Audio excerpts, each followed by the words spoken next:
This is what's going to happen in Canada, and we've been waiting for this for a long time. Remember I talked about the Great Divide?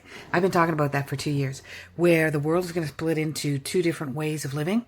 The old way, and which is the current paradigm and the matrix system, and then we're going to create a more sovereign, where we have agency system. Guess why it's going to be Canada? It's going to be Canada because it started here in the first place. Have you ever heard of John Locke's social theory? It was a social contract in which he basically said that humans are in a state of nature, free and equal at the same time. One governed by natural law, and the other one by consent, governed by a body of people that they elect. The ones that go for the government, they must remain limited, this government, protecting their rights. And if they feel that their rights are not being protected, they're allowed to revolt. He believed that land and resources belong to everyone. But when they mix their labor with their land, such as farming and building, it becomes a private property. So in theory, somebody could live self-sufficiently. Now we can argue that this could happen in the United States as well, which is where I see it happening. I see it happening all over the place, actually, because this philosophy, Locke's philosophy, was later a democratic constitution, became popular like in the United States.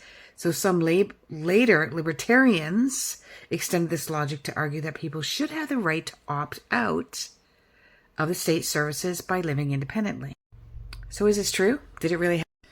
No government in Locke's time actually was able to perform these tasks. There was never a system where you could opt out.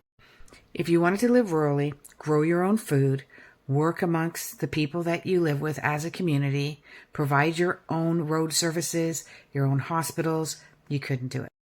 The States and Canada quickly moved towards a taxation and regulatory system across all territory. But it did create two major governments, as far as I have discovered. You can make comments down there. Of course, we have a lot more now, right? But they're always in the Canada and the States are always rocking between the two. Either way, I believe that Locke's theory will come true. Will it be in my lifetime? I hope so.